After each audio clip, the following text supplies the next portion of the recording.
Hey, take this and bring me another one. Chop, chop. SEAL Admiral Graves shoved his empty glass into Harper Adams's hand, snapped his fingers in her face. I'm not staff. I was invited. He turned, saw a black woman in a plain black dress. No ribbons, no rank. He laughed. Invited? You? He looked her up and down, slow. Looking like that? What's your rank? Dishwasher? Toilet scrubber? I served in Naval Special Warfare. Special warfare? Sweetheart, the only thing special about you is the audacity to stand here and waste my oxygen. Voss. Who even let her through the door? Perry. Nobody. Lieutenant Commander Perry, things like that just slip in. 200 officers. Dead silence. Not one spoke up. Harper set the glass down, held his stare. The sniper ink under her sleeve was about to ruin this man. Man, this story still gives me chills. Let me take you back to where it all started. The man who laughed at her rank would be standing at attention before midnight. But at 7:14 on a Friday evening, when Harper Adams walked through the double doors of Chambers Hall at Naval Station Norfolk, not a single soul in that ballroom knew what was coming. The annual Navy Distinguished Service Gala was the kind of event where careers got made over cocktails and ruined over handshakes. Chandeliers threw gold light across 200 dress uniforms.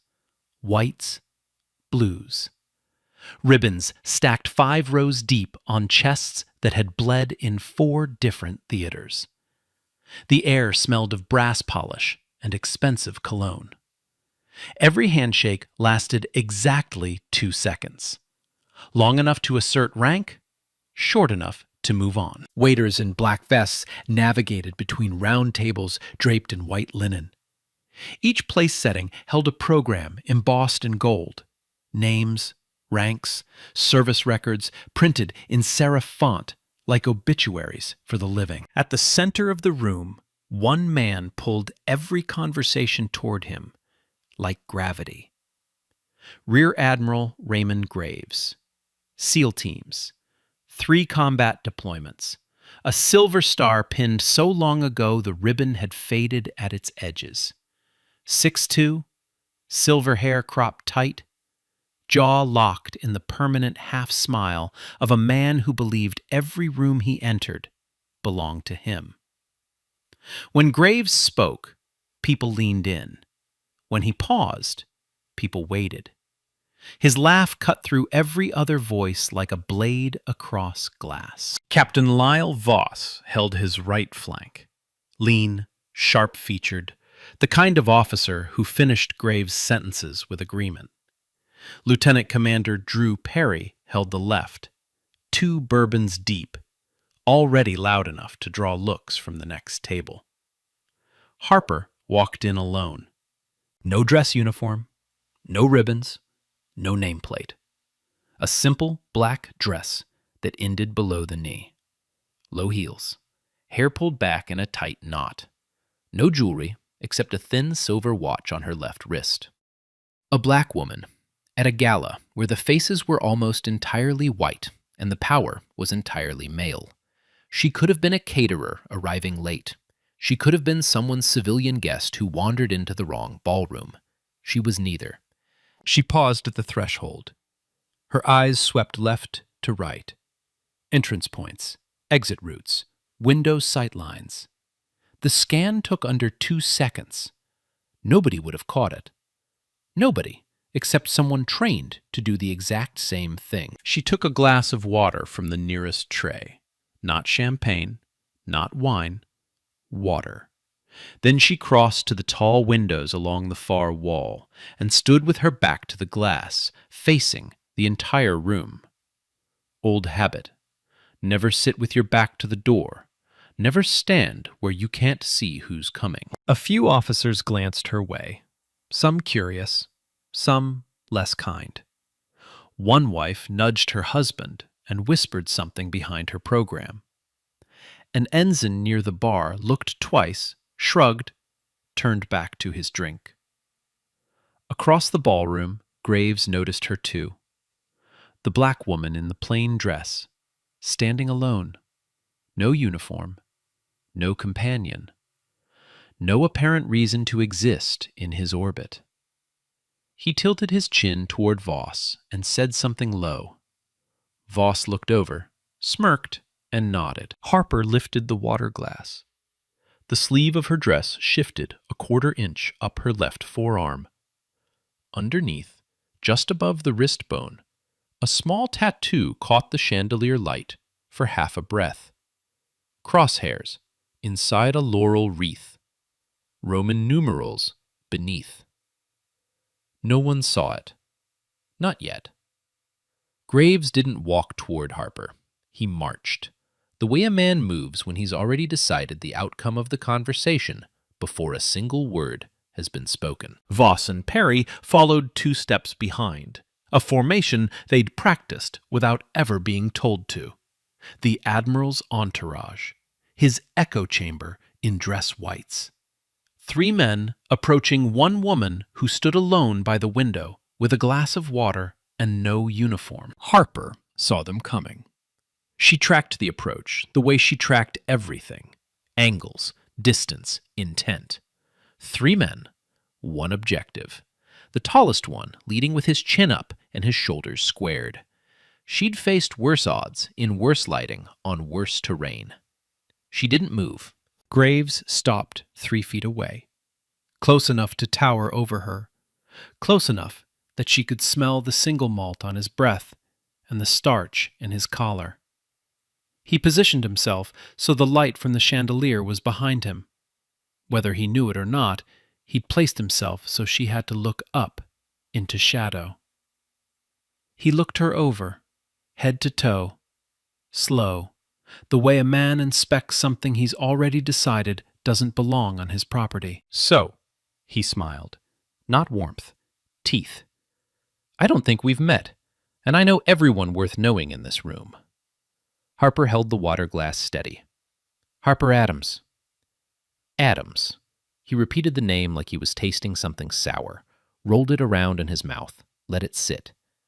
"And your rank, Ms. Adams? What exactly entitles you to be standing here, drinking our water at our gala?" The emphasis on "our" landed like a slap across the face.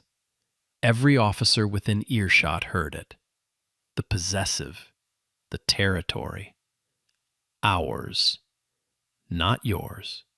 You are not one of us. You don't belong here. You have never belonged here. And every person in this room knows it just by looking at you. "I served," Harper said. "Even. Measured. Naval Special Warfare Support.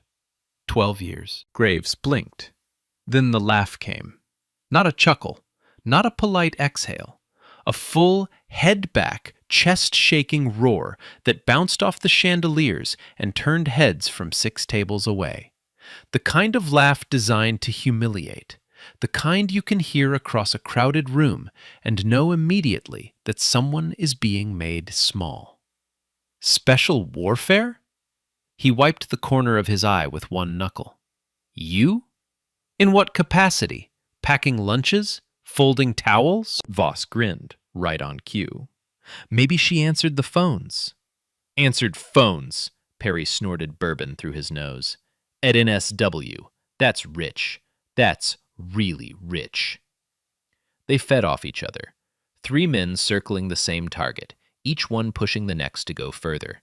This wasn't a conversation. This was a performance. The game was never about finding out who Harper was. The game was about making the outsider feel as small as possible while 200 people watched in real time. And the room was watching. A colonel at the nearest table glanced over, then slowly looked down at his plate.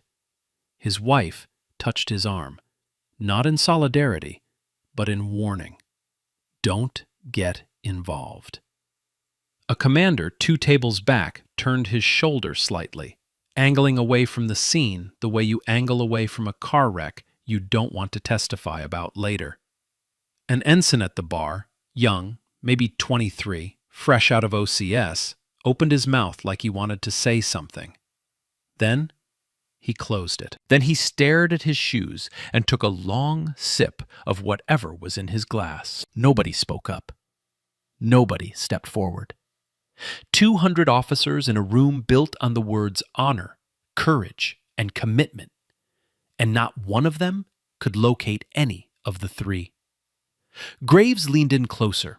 His voice dropped, low, private, the frequency men use when they want the words to bruise without leaving evidence. Let me make this real simple for you, sweetheart. Look around this room. Look at these faces. Now look at yours. This is not your room. These are not your people. You are here because someone, somewhere, made a clerical error, and I promise you, tomorrow morning I will find out who that someone is, and I will end their career before lunch. So finish your little glass of water, smile politely, and go back to wherever it is you came from. Am I clear? Every word was a stone, placed deliberately, aimed at the things Harper Adams could never change: her face, her skin, her history, her presence in a world that had spent 2 centuries telling women who looked like her that they didn't belong inside the wire, behind the rifle, or anywhere near a room full of men with stars on their shoulders. Harper didn't flinch. She didn't raise her voice. She didn't recite her service record. She didn't pull rank or demand respect or explain herself to a man who had already decided she was nothing. She just looked at him, the same way she had once looked through a rifle scope at targets 1,600 yards downrange. Steady, patient, calculating. The kind of calm that doesn't come from weakness. It comes from knowing exactly what you're capable of and choosing, deliberately, not to use it. Not yet. Am I clear? Graves said again. Crystal, Harper said. One word, flat. No emotion, no surrender, no retreat. Graves held her stare for 2 seconds, then he snorted, turned on his heel, and walked back toward his circle. Voss and Perry followed, already laughing at something new, already forgetting her, already moving on to the next drink, the next joke, the next person beneath their notice. The ballroom resumed its noise. Glasses clinked, laughter rippled. The moment passed like it had never happened, at least for everyone who hadn't been standing in it. Harper stayed by the window, water glass steady, spine straight, pulse even.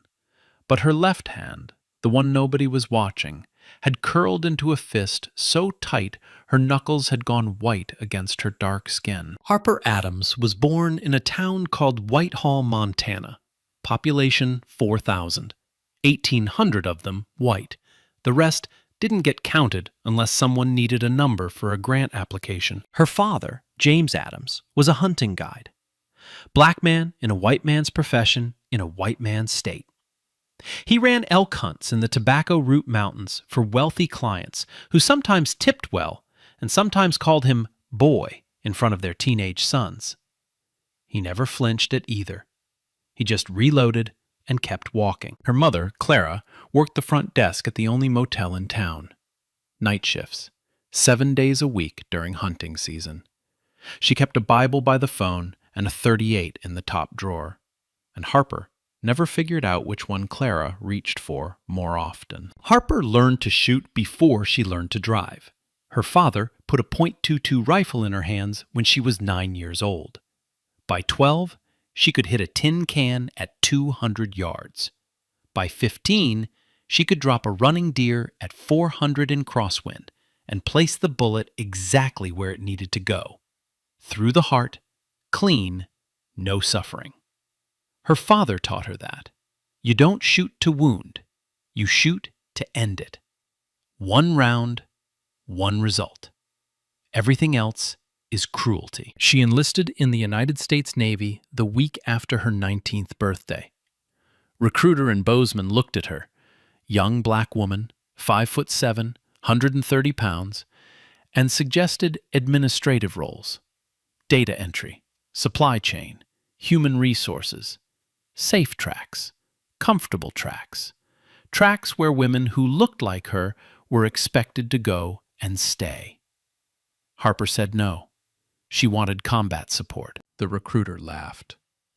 Not as loud as Graves would laugh 20 years later in that ballroom, but the same frequency, the same pitch. The laugh men give when a woman says something they think she doesn't have the right to say. She got in, anyway. Boot camp at Great Lakes was where the whispers started. The black girl from Montana who could outshoot every man in her platoon. Not by a little, by a lot. Qualifying day, she put every round inside the 10 ring while the men around her were still adjusting their sights. The drill instructor, a 20-year veteran named Chief Hollis, watched her shoot, said nothing, then walked to the base commander's office and made a phone call. 2 weeks later, Harper received orders she didn't expect. Scout Sniper School. The pipeline. The crucible that broke 70% of the men who attempted it and had never, not once in its entire history, been completed by a woman. She arrived at the schoolhouse carrying 1 duffel bag and 0 expectations from anyone around her. The other candidates looked at her the way Graves had looked at her tonight, like she was in the wrong room, like someone had made a mistake, like the correction would come soon enough and the natural order would reassert itself. It didn't. Harper passed every phase. Long-range marksmanship, stalking, observation, fieldcraft. She excelled not because she was stronger than the men around her. She wasn't. But because she was more patient, more still, more willing to lie in the same position for 14 hours without moving a muscle, breathing through her diaphragm, waiting for the one moment that mattered and letting everything else pass. Snipers don't fight battles. They end them. One trigger pull at a time. Her instructors stopped calling her Adams by week 6. They called her Ghost, because she moved through terrain like she wasn't there, because she completed field exercises and nobody could identify where she'd been, because she could set up a hide site 30 yards from an observation team and remain invisible for 72 hours straight while they searched for her with thermal optics. Ghost. The name stuck. It followed her through 3 deployments and 9 classified operations. It was whispered in briefing rooms she never entered and debriefing reports she never read. Somewhere in the naval special warfare community, the legend of Ghost grew. A sniper who operated alone, who never missed, who saved lives from distances so great the people being saved never heard the shot. Her record confirmed it. Confirmed kill at 2,100 yards, crosswind, downhill angle, a shot that required adjusting for the Coriolis effect, the rotation of the Earth. She made it on the first trigger pull. The record stood unchallenged for 9 years and counting. But the mission that defined her, the one that would eventually bring a SEAL Admiral to his knees in a Norfolk ballroom, was Operation Silent Ridge. The details were classified. What the file said, in language stripped of emotion and printed in 12-point courier, was this: a 9-man SEAL team conducting a nighttime extraction in hostile territory was ambushed, pinned down, outnumbered, communications jammed, no air support available for 47 minutes. Estimated survival window? 12 minutes. A single sniper, call sign Ghost, was positioned on a ridgeline 1,400 yards south of the ambush site. Acting without orders, without communication, without confirmation of friendly positions, Ghost engaged 4 hostile shooters in 11 seconds. 4 rounds 4 kills. The suppressive fire broke the ambush. The SEAL team extracted with 0 casualties. The team leader filed an after-action report requesting identification of the sniper. The request was denied. The file was classified at a level that required congressional authorization to open. The 9 men who survived that night spent years trying to find out who Ghost was. They never did. The team leader's name was Lieutenant Commander Raymond Graves. Harper served 12 more years after Silent Ridge. She earned the sniper ink, the tattoo on her left wrist, crosshairs inside a laurel wreath, with Roman numerals beneath marking the number of Tier 1 operations completed. Only a handful of snipers in Navy history had ever earned that mark. She was the only woman. She retired at 31. Quietly. No ceremony. No fanfare. She moved back to Montana, bought a small house outside Whitehall with a view of the mountains where her father had taught her to shoot, and took a job teaching archery to kids at a community center. She told no one about her service. She told no one about Ghost. She put the medals in a shoebox under the bed and let the years pass like spent brass casings, used, discarded, rolling into corners where nobody looked. The invitation to the gala arrived 3 weeks ago. She almost threw it away. She wished she had. Nah. Imagine you saved someone's life, like literally kept them breathing, and years later, they look you dead in the face and ask if you fold towels. Would you keep your cool? Because I know I wouldn't. Harper moved away from the windows after Graves left. Not retreat, repositioning.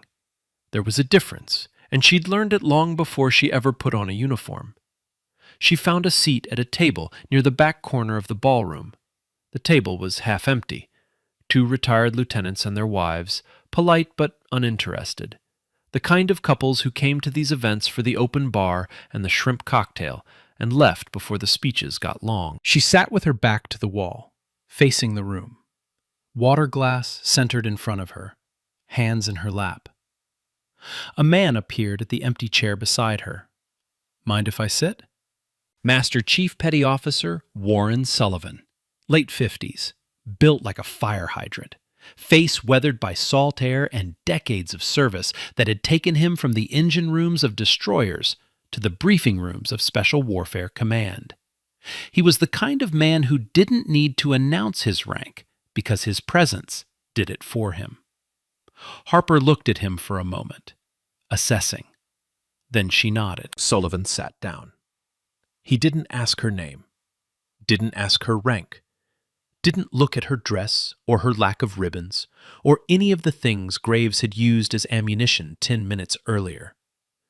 He just sat there, settling in, the way a man sits when he plans to stay a while. Saw what happened over there, he said quietly. Not pity, just acknowledgement. Harper said nothing. Graves is a piece of work, Sullivan continued. Always has been. Brilliant operator, terrible human being. The kind of man who measures everyone by what they can do for him and discards them when the answer is nothing. I've met the type, Harper said.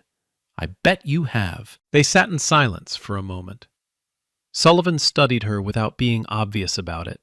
The way she held her hands, relaxed but ready. The way her eyes never stopped moving across the room, tracking exits and entrances like she was running a mental checklist on a loop. The way she sat, spine straight, shoulders square, weight distributed evenly on both feet even while seated. Habits that didn't come from office work. Habits that came from field work. The kind of field work where sitting wrong could get you killed. He noticed something else. She hadn't chosen this seat by accident. The table was in the back corner, yes, but it was also positioned with clear sight lines to both exits, the main stage and the VIP tables where Graves and his circle were seated. A tactician's seat, a sniper's seat. Sullivan filed that away and said nothing. On the stage at the front of the room, a podium had been set up with the Navy Distinguished Service seal. The MC, a captain from the Public Affairs Office, was shuffling papers and testing the microphone. The program listed the evening's events: opening remarks, dinner service, a keynote address, and a special recognition ceremony for an exceptional veteran whose service remains one of the most remarkable in modern naval history. Harper had read that line in the program when she sat down. She assumed it referred to someone at the VIP tables, someone with stars on their shoulders and a chest full of medals. Someone like Graves. She didn't know it was about her. The keynote speaker was introduced. Graves. He took the stage with the confidence of a man who had given 1,000 speeches and enjoyed every single one. The spotlight hit him and he smiled, wide, practiced, photogenic. The kind of smile that made donors write checks and junior officers nod like dashboard bobbleheads. "Tonight," Graves said, gripping the podium with both hands, "we honor sacrifice. We honor brotherhood. We honor the men, and I do mean men, who have given everything for this country." The emphasis was subtle. The message was not. Harper heard it. Sullivan heard it. A few women scattered through the audience heard it too, and looked down at their plates. "This room represents the finest warriors America has ever produced," Graves continued. "Every person at these tables has earned their place. Every single one." He paused, let his eyes drift toward the back of the room, toward the table in the corner, toward the black woman in the plain dress who had no ribbons on her chest and no stars on her shoulders. "Well," he added, and the corner of his mouth twitched. "Almost everyone." Scattered laughter. Quiet, uncomfortable, the kind that fills a room when people laugh because a powerful man expects them to, not because anything is funny. Sullivan's jaw tightened. Harper's expression didn't change. Not a flicker. Not a flinch. She looked at Graves the way a surgeon looks at an X-ray. Clinical, detached, already seeing what's broken underneath. The applause after the speech was loud and sustained. Officers stood. Glasses were raised. Graves soaked it in like sunlight. The MC returned to the podium as the clapping faded. He shuffled his papers again, adjusted his glasses, and leaned into the microphone. "Thank you, Admiral Graves. And now, the moment many of you have been waiting for, this evening's special recognition. We are privileged to honor a veteran whose service record is, frankly, unlike anything most of us have ever seen." He paused, looked down at the paper. Classified operations across multiple theaters, a marksmanship record that remains unbroken, and a single mission, the details of which were sealed at the highest level, that saved the lives of 9 Navy SEALs. At the VIP table, Graves set down his glass. Slowly. 9 SEALs. Saved. He knew that story. He had lived that story. He sat up straighter. His smile faded. For the first time all evening, Raymond Graves looked uncertain. Sullivan leaned over. "You all right?" "Fine," Harper said. The word came out flat, controlled. A steel lid pressed tight on a pot that had been simmering for 20 years. "You served in NSW," Sullivan said. It wasn't a question. He said it the way a doctor says, "You've been having chest pains." Not asking, confirming. Harper looked at him, measured. "I said support." "You said support," Sullivan nodded slowly. But you sit like an operator. Spine straight, weight balanced, feet flat, ready to move in any direction. You scan rooms like an operator. Every 15 seconds, your eyes hit both exits and the main entrance. I've been counting. And your hands, he glanced at her fingers, resting still in her lap. Those are trigger hands. Steady. No fidgeting. No micro movements.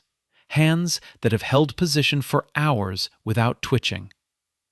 Harper said nothing. I spent 26 years in naval special warfare, Sullivan continued. Started as a breacher on SEAL Team 4, finished as senior enlisted at NSW Command. I've sat across from hundreds of operators. I know what support looks like. He paused. And I know what the other thing looks like. You're the other thing. Something shifted behind Harper's eyes. A door that had been padlocked for a very long time rattled once on its hinges. She didn't open it.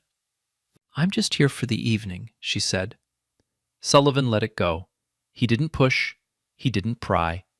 He just sat beside her and watched the room with the same patience she did. Two people trained in the art of watching, sitting together in silence while the rest of the ballroom performed for each other. At the VIP table, Graves was no longer smiling. The MC's words had burrowed into something deep.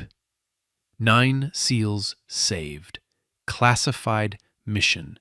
Sealed file. Graves was staring at his whiskey glass, turning it slowly on the white tablecloth, leaving a wet ring that grew wider and wider with each rotation. His jaw was tight. His eyes had gone somewhere far away, somewhere dark and loud and 14 years in the past. Voss noticed the change. Sir, you okay? Fine. Same word Harper had used, different weight entirely. That mission the MC's talking about, I know it. Which one? Silent Ridge. The name hit Voss like a cold wind. He went still. Every officer in special warfare knew Silent Ridge. The nighttime extraction that turned into an ambush. The 9-man team pinned down with no air support and a 12-minute survival window. The ghost sniper who appeared from nowhere broke the ambush with 4 impossible shots and vanished into classified files that nobody, not even the men who were saved, could access. That was your team, Voss said quietly. That was my team. Graves's voice dropped to barely a whisper. 9 of us, pinned in a creek bed, rounds coming from 3 sides. I remember thinking, this is it. This is how it ends. In a ditch, in the dark, in a country I can't even name, in a bar. And then he stopped, swallowed, tried again. 4 shots, 4 kills, 11 seconds, 1,400 yards away. In the dark. Whoever that was saved my life. Saved all 9 of our lives. He stared at his glass. We filed every request we could, tried everything. FOIA, congressional inquiries, back channels. Nothing. The file was locked at a level I've never even seen. All we ever got was a call sign. The MC's voice cut through the ballroom, still building, still revealing. A female veteran, the first and only woman to complete the Navy's Scout Sniper pipeline. Graves's glass stopped rotating. Holder of the longest confirmed kill shot in naval special warfare history. His hand tightened around the glass so hard his knuckles went white. Known within the special warfare community by a single call sign. The ballroom was quiet now, everyone leaning forward. Ghost. The word dropped through the room like a stone into still water. Most of the audience didn't know the significance. To them, it was just a dramatic name. But at the VIP table, 3 men turned to statues. Graves, Voss, Perry, Ghost. The sniper they'd spent 14 years searching for. The shooter who had saved their lives from a distance so great they never heard the rifle. The legend they had talked about at every reunion, every late-night drink, every quiet moment when the memory of that creek bed came flooding back. Ghost was real. Ghost was here. Ghost was being honored tonight. Voss was doing math. Female, sniper, NSW. First woman through the pipeline. His eyes drifted slowly, toward the back corner of the ballroom, toward the table where the woman in the black dress sat quietly beside a Master Chief.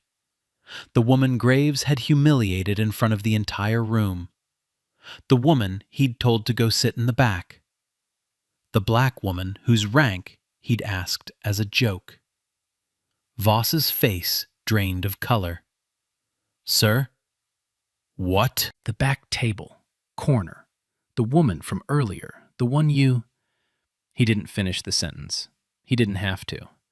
Graves turned. Slowly. The way a man turns when he already knows what he's going to see and isn't ready to face it. Harper Adams sat at the back table, spine straight, hands still, eyes on the stage. She wasn't looking at Graves. She wasn't looking at any of them. She didn't need to. Sullivan, beside her, hadn't moved, but a small, knowing smile had settled across his face, the kind that said he'd been waiting for this moment all evening and was perfectly happy to let it unfold at its own pace. He leaned toward Harper, voice low. "They're about to call your name, aren't they?" Harper looked at him. For the first time all evening, something behind her eyes cracked open. Not anger, not triumph. Something older.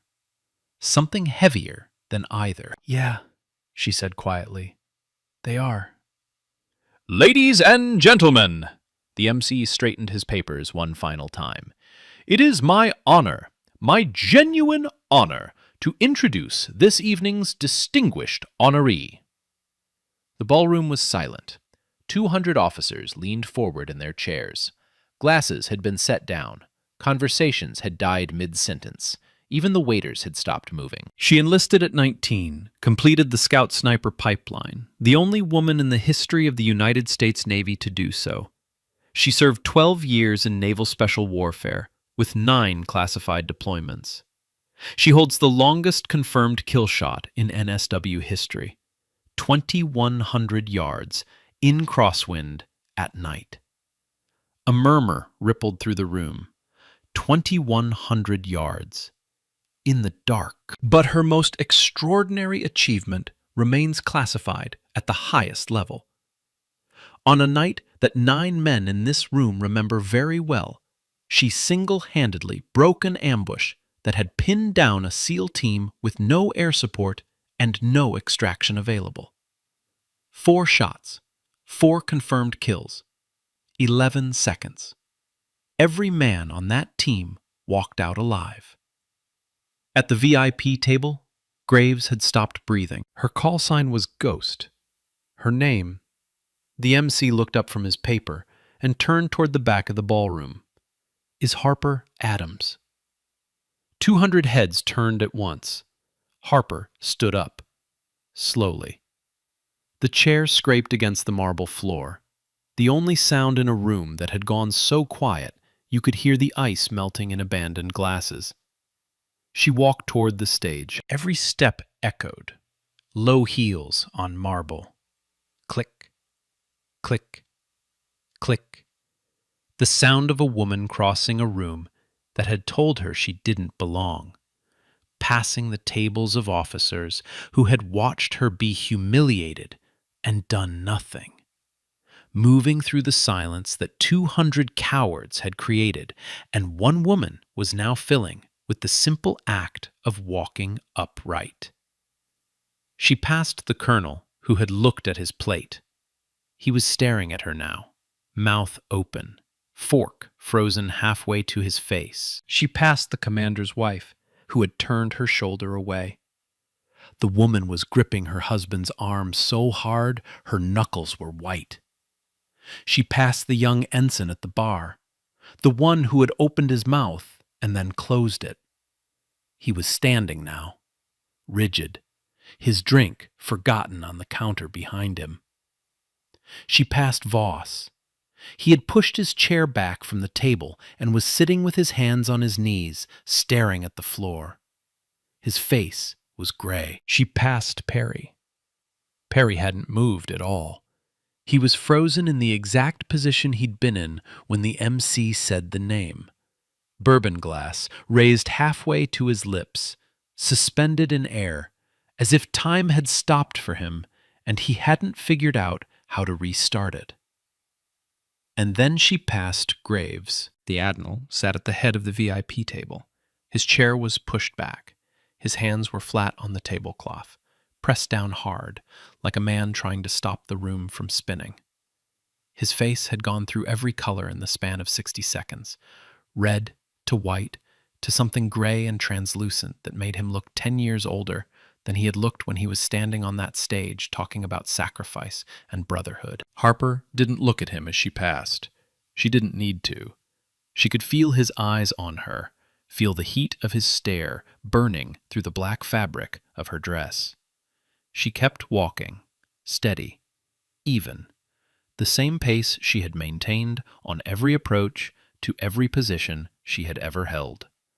The sniper's walk. No rush. No hesitation, just forward. As she passed his table, the sleeve of her dress shifted, just slightly, just enough. And there it was, the sniper ink. Crosshairs inside a laurel wreath, Roman numerals beneath. The mark that only a handful of snipers in the entire history of the United States Navy had ever earned. Visible now, under the ballroom lights. Unmistakable to anyone who knew what they were looking at. Graves saw it. He saw the crosshairs. He saw the wreath.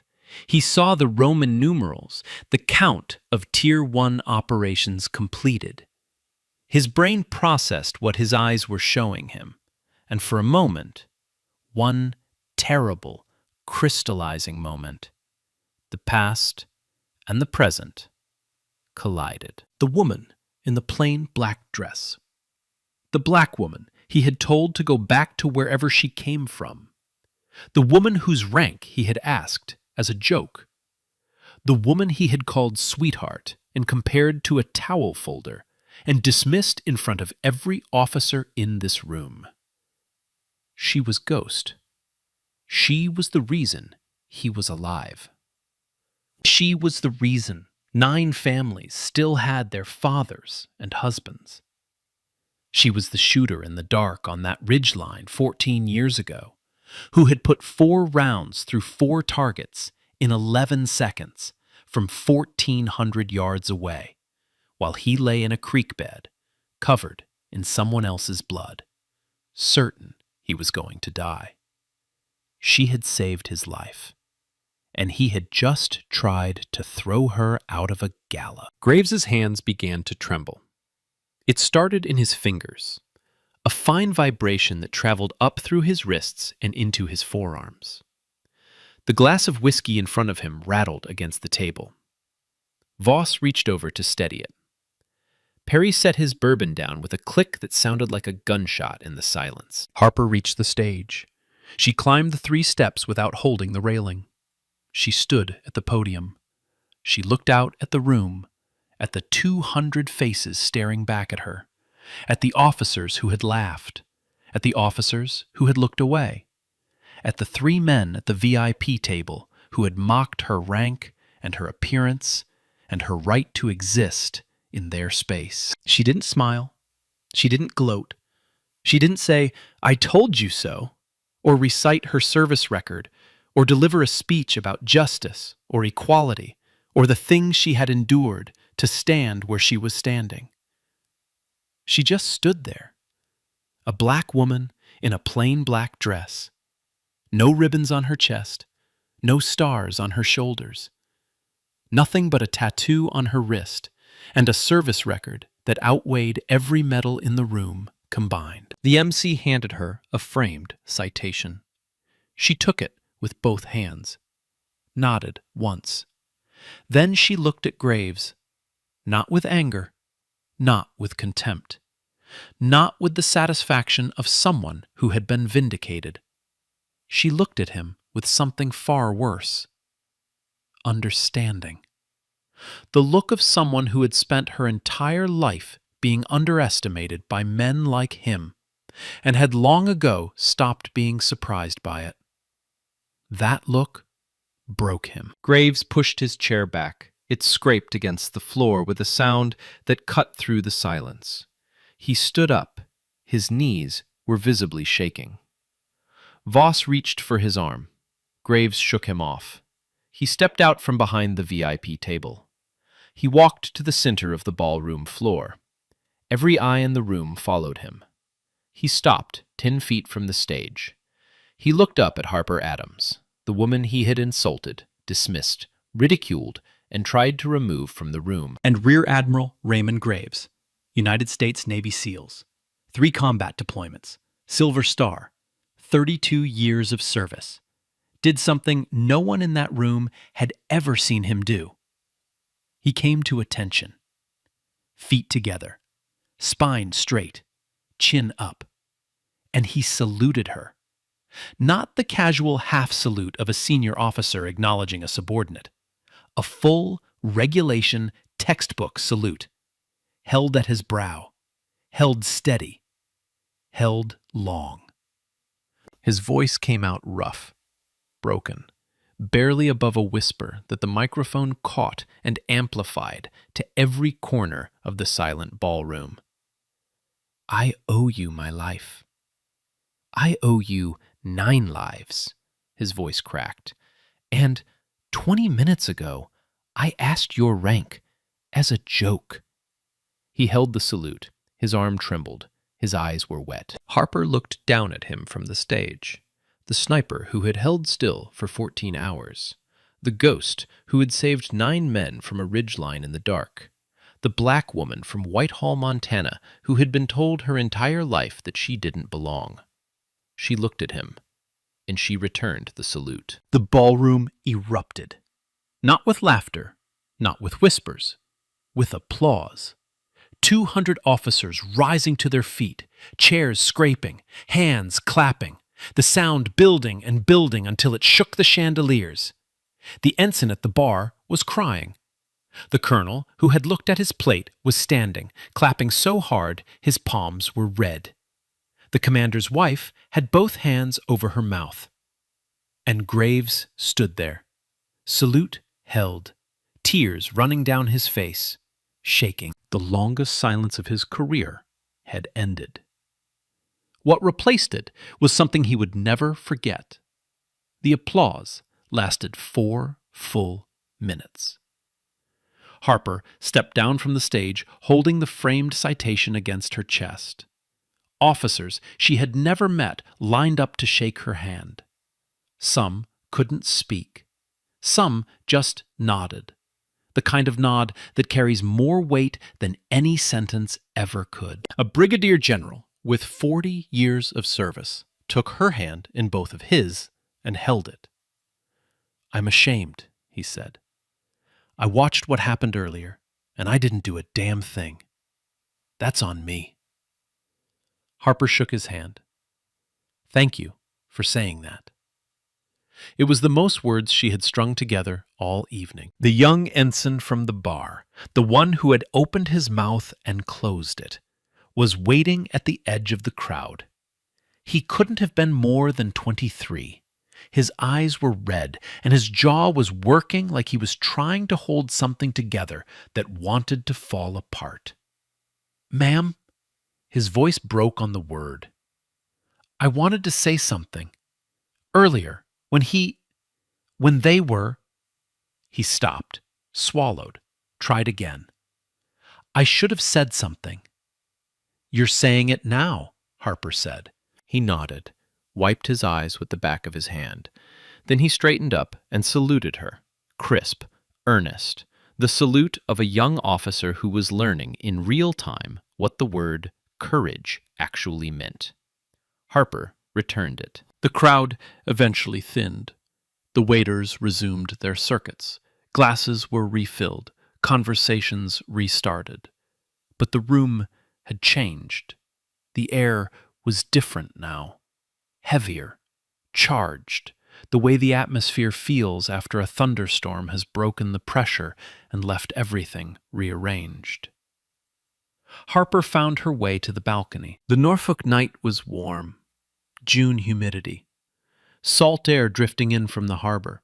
She could hear the distant clang of rigging on sailboats and the low hum of generators from the docked carriers.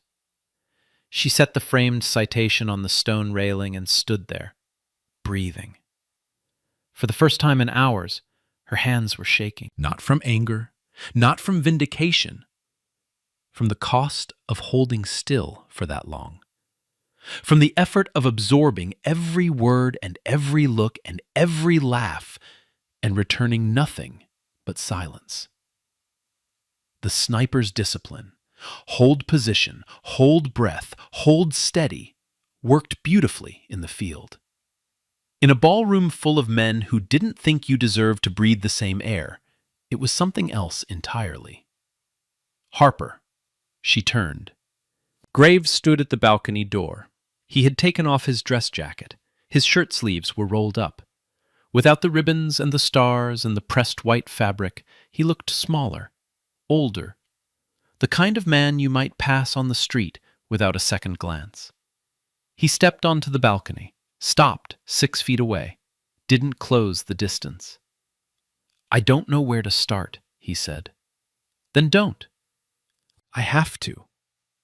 He looked at the harbor, at the water, at anything that wasn't her eyes.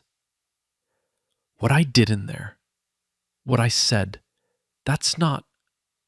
He stopped, shook his head. No, that's exactly who I am. That's exactly who I've been. I'm not going to stand here and tell you it was out of character because it wasn't. Harper watched him, said nothing. I've spent 32 years in the Navy, Graves continued. 3 deployments, 11 commendations. And the thing I'm most proud of, the thing I tell my kids about, the thing I bring up at every reunion, is Silent Ridge. The night we survived. The night someone up on that ridgeline decided we were worth saving. His voice dropped. I've looked for Ghost for 14 years. 14 years, Harper. I've filed requests, I've called in favors, I've sat in offices at the Pentagon and begged people to unseal that file so I could find the person who saved my life and say thank you. He finally looked at her, and tonight I found her, standing alone at a gala in a black dress, and instead of thanking her, His voice broke. He pressed his fist against his mouth and breathed through it. I told her she didn't belong here. I told a black woman who saved my life to go back to wherever she came from. The words hung in the warm night air, heavy, unretrievable. Do you know what the worst part is? Graves said.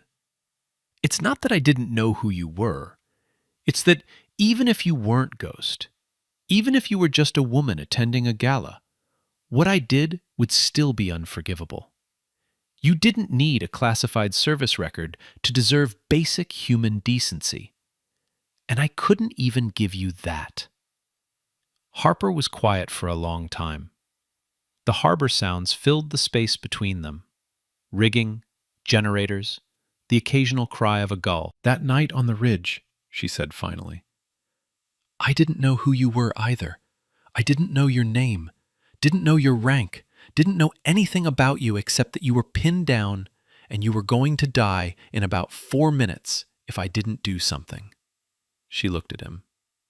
I didn't save you because you were a SEAL, or because you were an officer, or because of anything you'd done or anything you were. I saved you because you were a human being and you needed help. That's it. That's the whole thing. Graves closed his eyes. A tear tracked down his cheek.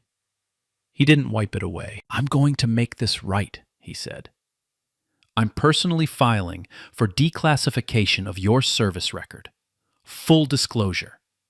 Every mission, every commendation. The world is going to know what you did. That's not why I came tonight, Harper said. I know. He opened his eyes. But it's what's going to happen anyway. Because people like you don't get to be invisible anymore. Not on my watch. Not after tonight. Sullivan appeared in the balcony doorway. He'd been standing there long enough to have heard most of it. He didn't interrupt. He just leaned against the frame and waited. Graves looked at Harper one more time. Then he extended his hand. Not the 2-second power handshake from the ballroom. An open hand. Extended slowly. Offered. Not imposed. Harper looked at it. Looked at him. The Admiral who had laughed at her. The lieutenant commander she had saved from a creek bed 14 years ago. The man who was trying, badly and late, to become someone worth saving. She took his hand. They shook once, firm, brief, and in that handshake was everything that couldn't be said. Apology, gratitude, shame, forgiveness, and the fragile possibility that people can change when they're finally forced to see what they've been looking at all along. Graves turned and walked back inside. His shoulders were different now, lower. The weight of the evening had settled into them and wouldn't lift for a long time. Sullivan watched him go, then turned to Harper. Hell of a night, he said. Yeah, Harper said. She picked up the citation from the railing and held it against her chest. Hell of a night. 6 months later, the file was declassified. It took Graves 3 trips to Washington, 2 congressional hearings, and an 11-page personal letter to the Secretary of the Navy. The letter included one sentence that would eventually be quoted in every article written about the case. I have spent my career believing I earned everything I have. I was wrong.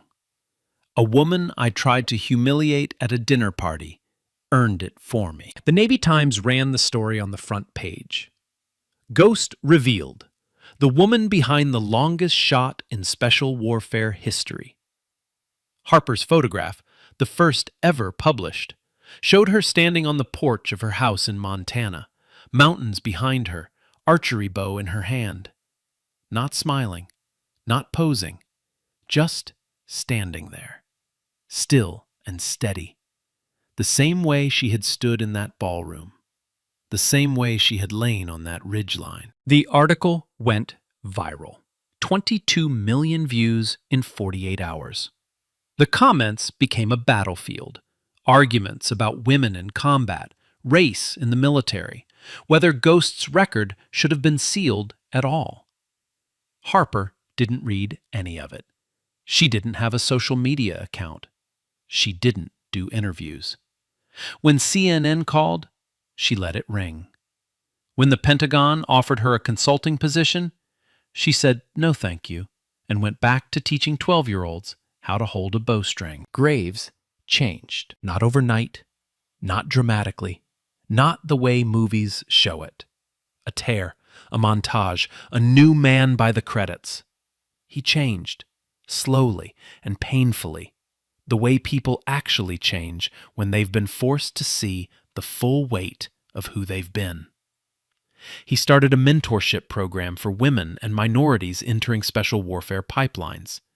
He gave speeches, different speeches now, with different words. He stopped saying the men who serve and started saying the people who serve. Small shifts, quiet corrections. The kind of change that doesn't trend on social media, but reshapes the air in every room it enters. He and Harper spoke twice a year. Brief calls, never more than 10 minutes. She didn't need his friendship, and he didn't deserve hers. But there was something between them. Not warmth exactly, but recognition.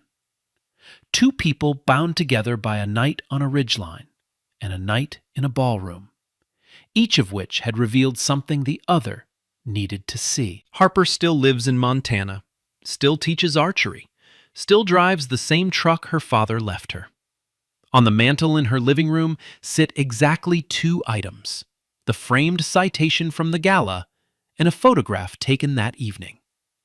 In the photograph, Rear Admiral Raymond Graves is standing at attention in the middle of a ballroom floor, saluting a black woman in a plain black dress who is looking down at him from a stage. He is crying. She is not.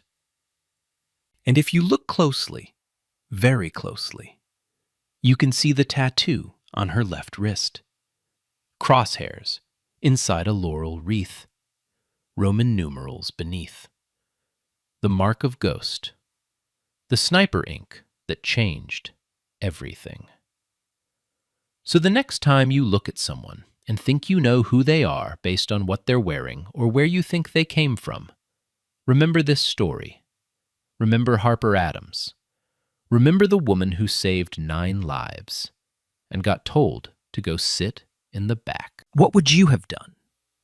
Would you have been Graves? Or the ensign who opened his mouth and closed it? Drop your answer in the comments. Share this with someone who needs to hear it. And if you haven't already, subscribe. Because stories like this one deserve to be told. Man, if that was you in that ballroom, laughed at, humiliated, told to leave, would you have stayed or walked out? Think about it, because Harper stayed, and that changed everything.